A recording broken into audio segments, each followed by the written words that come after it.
우리가 잘 아는 당나라의 시인 이백이라는 사람이 있습니다.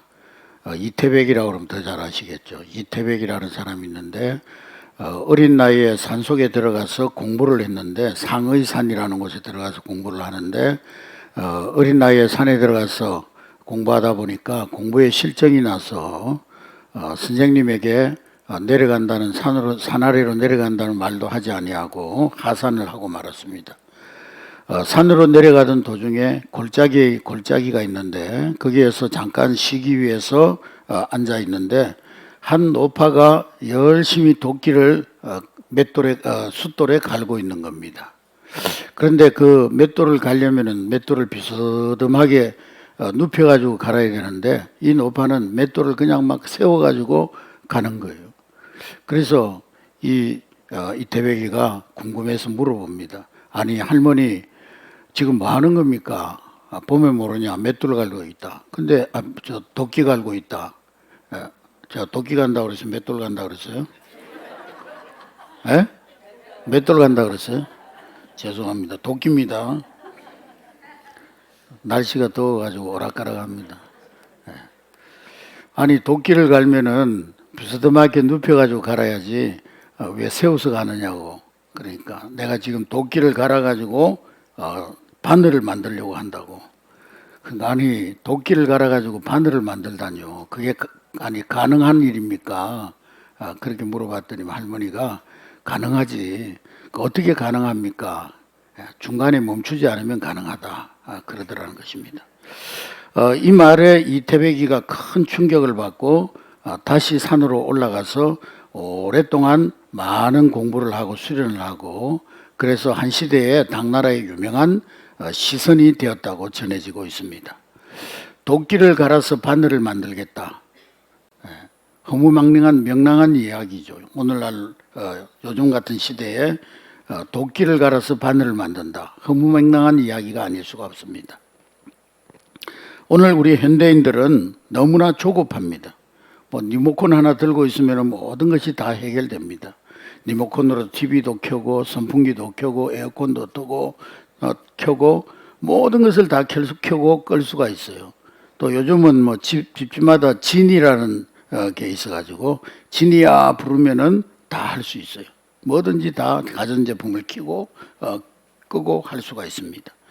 리모컨 하나 가지고 탁탁 두드리면은 누르면은 탁탁 돌아가니까 진이야 하면 자기 원하는 대로 다 해주니까 우리 현대인들이 생각할 때 세상 만사가 다 그렇게 되는 줄로 압니다. 그런데 이 리모컨 진이 자동이 문제입니다. 때로는 우리의 삶에 자동이 편리하긴 하지만은 수동이 필요합니다. 디지털이 편리하고 좋지만은 때로는 아날로그도 필요한 것입니다. 도끼를 갈아서 바늘을 만들겠다고 하는 그런 마음이 정말 아쉬운 때가 바로 지금 우리가 살고 있는 이 시대인 것입니다. 심리학자들의 말에 의하면은 어린아이들이 엄마 젖을 빨 때 무슨 생각을 하느냐 하면은 우리 엄마 젖이 왜 두 개일까? 하나는 나 빨아먹으라고 있는 거고 하나는 나 가지고 놀라고 있는 거다. 그렇게 생각한답니다. 그래서 누구도 손 못 대게 한다는 거예요. 이건 내 거야. 엄마는 오직 나를 위한 존재야. 아버지는 돈 벌어오는 사람, 또 형은 내가 올라타고 놀라고 있는 장난감, 모든 것이 모든 우주가 모든 세계가 자기 중심적으로 나를 위해서 존재한다. 이런 건방지게 생각하고 자란다는 것입니다. 그런데 차츰차츰 자라나면서 아이가 막 성질 부리고 짜증내고 때로는 문제아가 되는 그런 이유가 뭐냐. 그런 자기가 지금까지 꿈꿔오고 생각해왔던 그 왕권이 무너지기 때문이라는 것입니다. 내가 세상의 왕이요. 내가 세상의 중심인 줄 알았는데 가만히 보니까 아버지가 있고 엄마도 있고 형도 있고 줄줄이 다 있는 거예요. 근데 자기는 꼬마요. 그래서 어른들이 자기를 부를 때 야 꼬마야 꼬마야. 언젠가 보니까 놀이터에서 지나가던 어른이 야 꼬마야 그러니까 나 꼬마 아냐 그러더라고요. 자기 중심적인 세계관이 무너지니까 견딜 수가 없다는 것입니다. 이 세상이 다 자기를 중심으로 해가지고 돌아가는 줄 알았는데 자라나고 철이 들면서 그 자기중심적인 세계관이 무너지면서 이제 그때부터 성질이 나기 시작한다는 거죠. 어린아이 신자의 모습도 똑같습니다. 교회 안에서 어린아이 신자의 모습이 어떻습니까? 교회는 나를 위해 존재하고 내 기분을 잘 맞춰줘야 좋은 교회고, 교회는 내 필요를 채워줄 때 좋은 교회지, 내가 교회를 위해서 어떻게 유익한 사람이 되고 내가 교회 안에서 어떤 선한 영향력을 미칠 수 있는지는 생각하지 못하는 것입니다. 이런 것들이 다시 정립되지 아니하면은 그 사람은 성숙한 인격체로서 성숙한 믿음의 사람으로 자라날 수가 없는 것입니다. 그래서 자기 중심의 세계관을 깨뜨리고 다시 자기의 세계관을 정립한다는 것은 굉장한 사건입니다. 나 중심이 아니라 아버지 중심, 어머니 중심, 가족 중심, 형제 중심, 이러한 세계관으로 바뀌어간다는 것이 참 어려운 일입니다. 여러분, 철이 난다는 게 뭡니까? 철들었다. 그게 뭘 의미하는 겁니까? 그 철들었다는 말을 분석해 보면 첫째로는 내가 혼자가 아니다, 그걸 깨닫는 거예요. 따라하겠습니다. 나는 혼자가 아니다. 그리고 두 번째로는 세상 만사 내 마음대로 되는 것이 아니다, 그걸 깨닫는 거예요. 따라하겠습니다. 세상 만사 내 마음대로 되는 세상이 아니다. 뭐든지 내 마음대로 된다? 아니죠. 세상이 내 원하는 대로 내 마음대로 된다는 걸, 내 마음대로 안 된다는 걸 안다는 게 얼마나 중요합니까? 그리고 더 나아가서는 나의 모든 삶은 보다 더 큰 뜻과 계획 속에, 다시 말하면 하나님의 은혜의 경륜 가운데 내가 존재한다.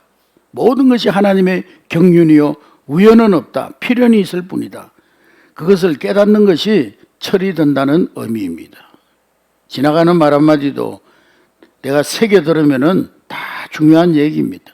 그냥 우연히 일어나는 일 같아도 다시 한번 새겨서 생각해 보면 거기에도 하나님의 뜻이 있고 우연이 없다는 거예요. 모든 것은 필연이라는 거예요.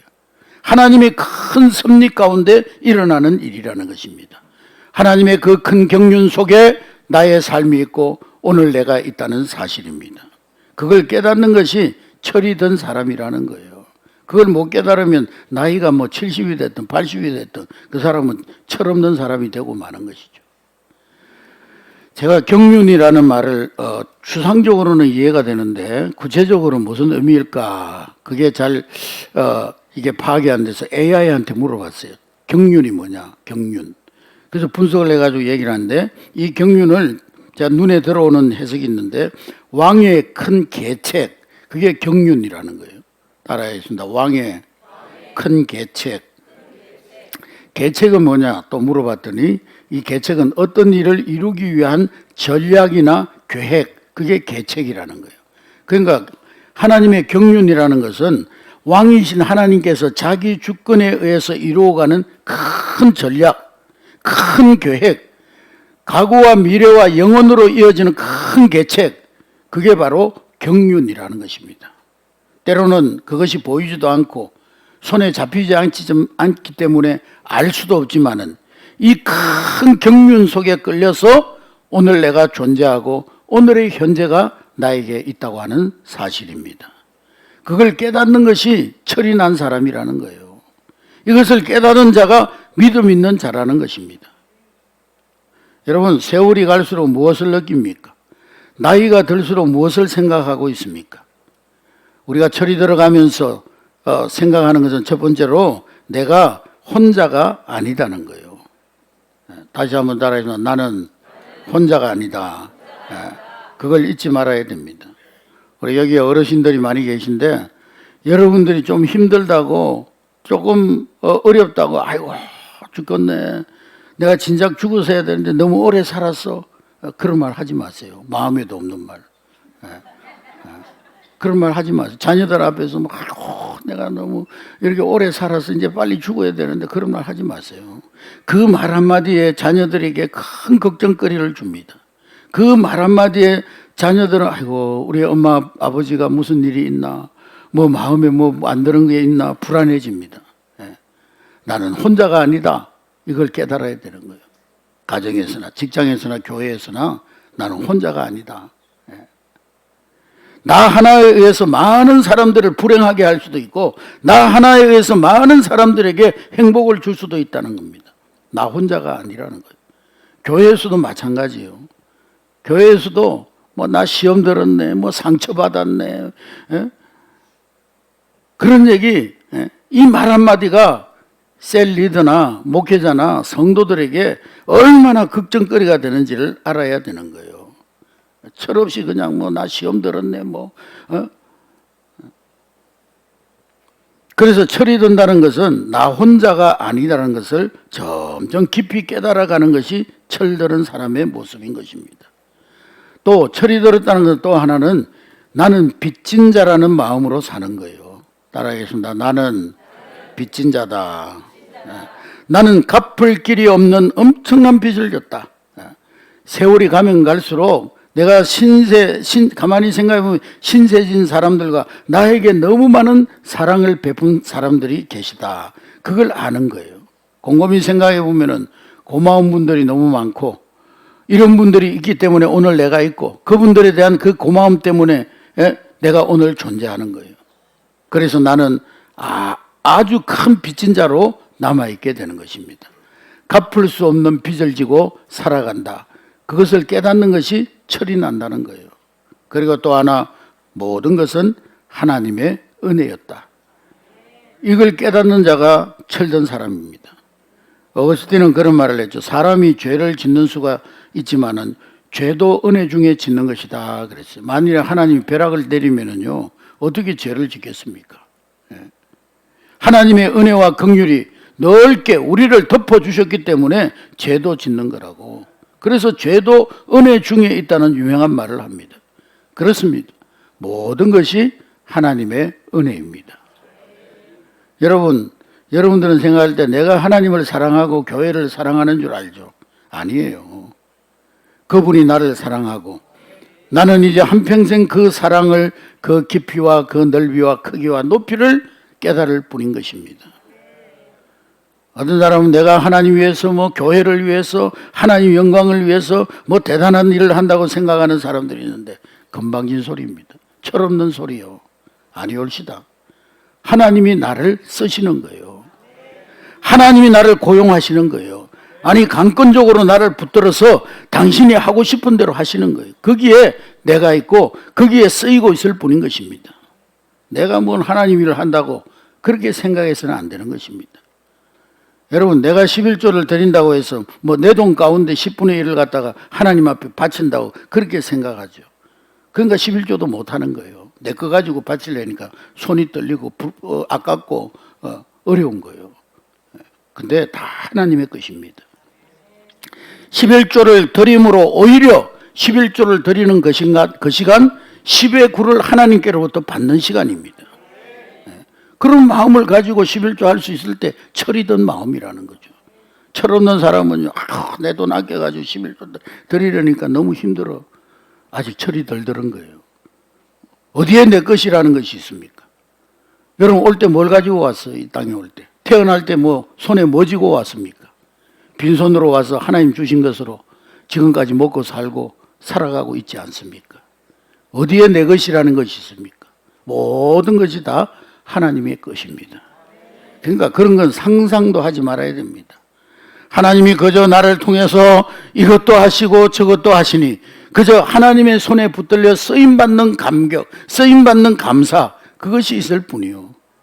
이 부족한 것, 죽어 마땅한 것, 이 허물 많은 나를 오늘도 하나님이 쓰고 계신다. 그 마음으로 사는 것이 바로 철든 자의 마음인 것입니다. 여러분 바울이 한평생 감사한 게 뭡니까? 나는 예수를 핍박하고 교회를 핍박하고 그런 사람이었는데 어느 날 하나님께서 강권적인 은혜로 바울을 찾아오셔서 그리스도의 포로가 되게 하셨어요.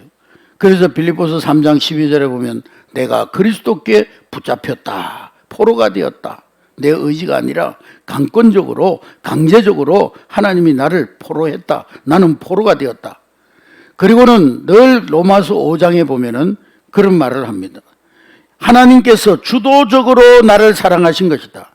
그가 먼저 십자가를 지시고 그가 먼저 나를 사랑하시고 그저 나는 조금씩 뒤를 따라가고 있을 뿐이다. 그런 거로 나의 나됨은 오직 하나님의 은혜로다. 좀 더 깊이 생각해서 하나님의 경륜을 이해하고 볼 때 마침내 이 바울은 갈라디아서 1장 15절에 보면은 갈라디아서 1장 15절 시작. 그러나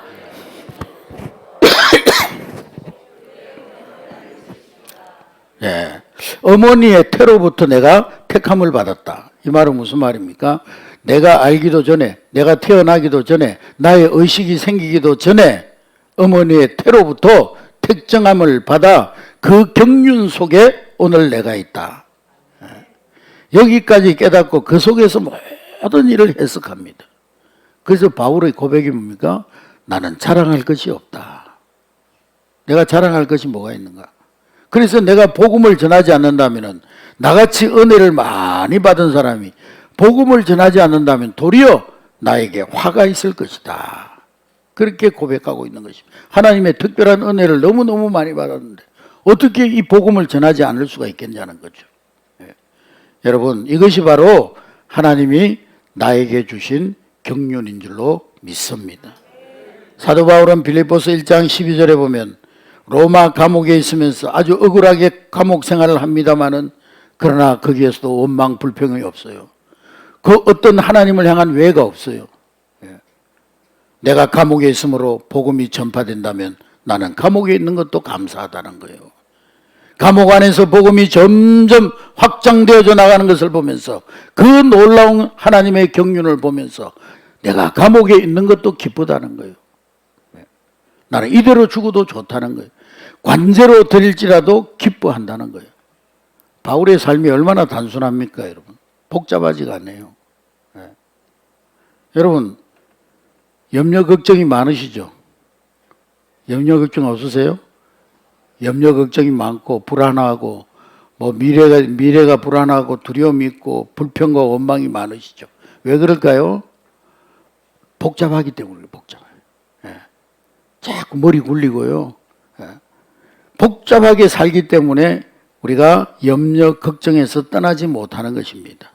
단순함이 문제의 해결의 길입니다. 내 삶은 왕 되신 하나님의 계획 속에 있고, 그리고 하나님께서는 그 계획 속에서 나를 이끌어가고 계시고, 하나님의 그 나를 향한 계획은 반드시 성취되어질 것이다. 나의 나된 것 하나님의 은혜요, 앞으로의 내 삶도 하나님의 계획 속에 하나님의 은혜대로 살아갈 것이다. 얼마나 간단합니까, 여러분? 그 결론이 내려지면은요, 모든 염려 근심이 한순간에 다 사라지는 거예요.